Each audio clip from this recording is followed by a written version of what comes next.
Hola, mi nombre es Mariano Lopresti, soy ingeniero agrónomo y trabajo en el INTA Pergamino dentro del grupo SIG, Sistema de Información Geográfica. El trabajo que voy a presentar se titula ¿Aumentó la superficie de maíz y trigo? ¿Aumentó el aporte de carbono al suelo? Es un trabajo que publicamos junto a otros dos técnicos de la experimental, que son los ingenieros Luis Milesi y Adrián Andrulo. Este trabajo se puede descargar de la página del INTA y es un estudio a nivel regional realizado para el partido de Pergamino, provincia de Buenos Aires.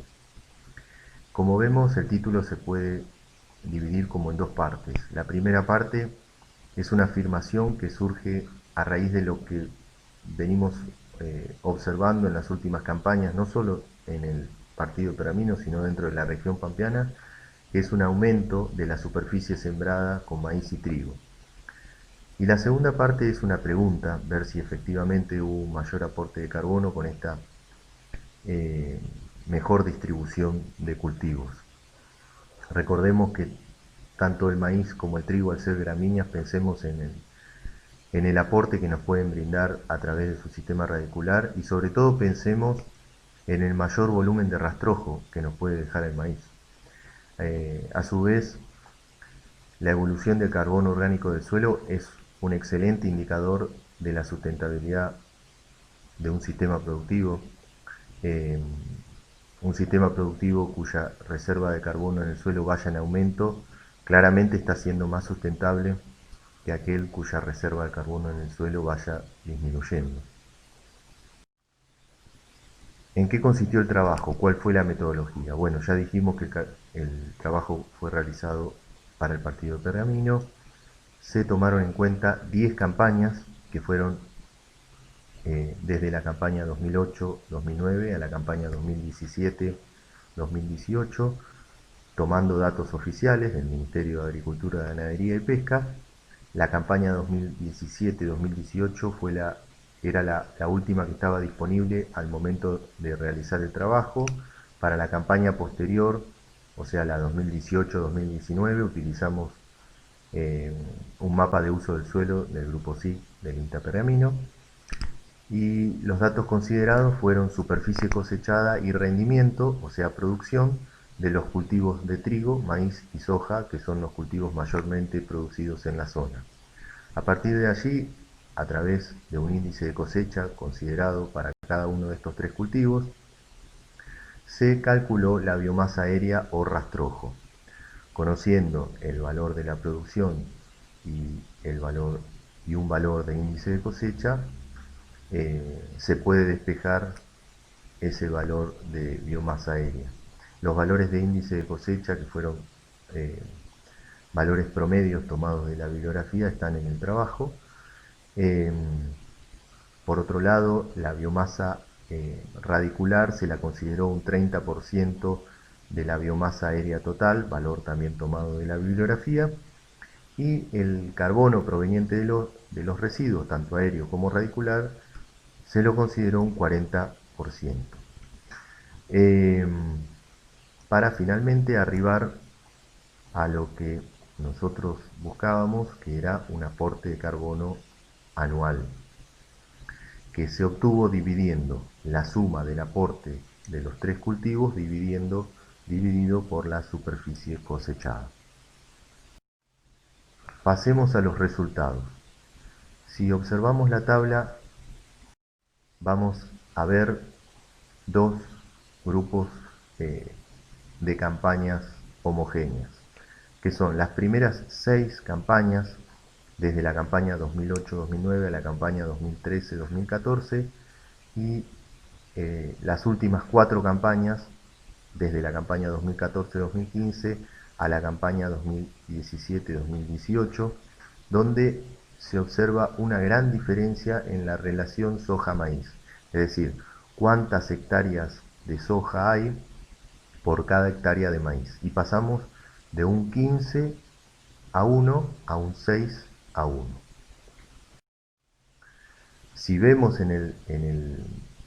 los valores de superficie cosechada, vemos que en promedio, en el primer grupo de 6 campañas, en promedio, tanto para trigo como para maíz, estamos hablando de 12.000 hectáreas por año, y ya en el segundo grupo vemos que para trigo hablamos en promedio de 26.000 hectáreas y para maíz 34.000 hectáreas. ¿Esto qué nos muestra? Nos muestra, además de ver reflejado en valores esa mayor superficie sembrada, tanto de trigo como de maíz, nos está hablando de una mayor rotación de cultivo, eh, tan necesario o tan necesaria esa rotación a la hora de hablar de sistemas más sustentables. La soja se mantuvo en 190.000 hectáreas y la superficie cosechada aumentó unas 20.000 hectáreas, que posiblemente haya sido el cultivo de soja que haya avanzado sobre suelos de menor productividad. Ahora bien, vayamos a lo que queríamos evaluar nosotros, que es el aporte de carbono. Vemos que en el segundo grupo de campaña aumentó un 26% el aporte de carbono. En promedio, en el primer grupo, eh, el aporte es de 3,8 toneladas de carbono por hectárea por año, y en el segundo grupo es de 4,8. Es decir, hay una tonelada de diferencia entre ambos grupos de campañas. Si miramos minuciosamente los datos, vamos a ver que en el segundo grupo con mayor superficie de maíz y trigo, hay una campaña específicamente, la 2017-2018, cuyo valor de aporte de carbono no difiere mucho de, por ejemplo, lo que fue el aporte que fue en la campaña 2010-2011. Amén de tener una altísima superficie de trigo y maíz en relación a esa campaña. Estamos hablando de 12.000 hectáreas versus 44.000. Si miramos los valores de rendimiento para la campaña 17-18, vemos que son menores al promedio de ese grupo de campaña, tanto el rendimiento de maíz como de soja.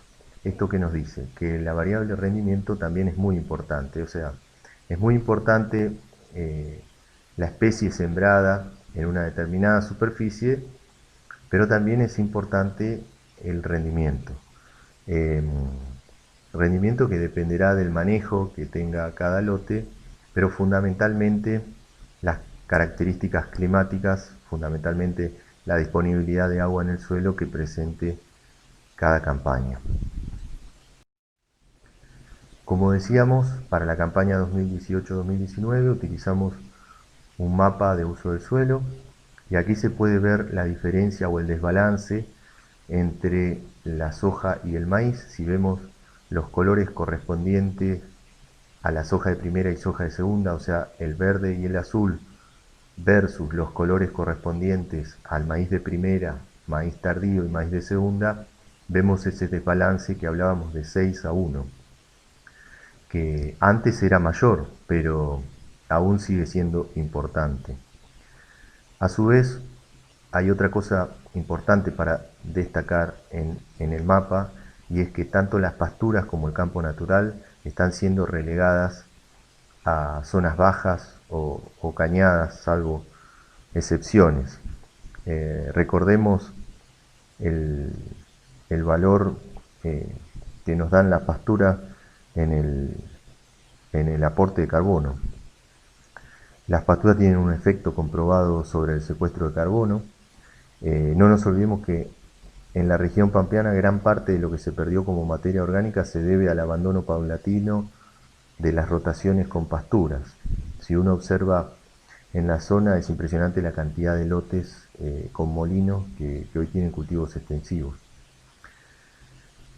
Entonces, para finalizar, como consideraciones finales, podemos decir que la pregunta se puede responder: el aumento en la superficie de maíz y trigo en las últimas campañas del periodo analizado cambió la tendencia en el aporte de carbono al suelo.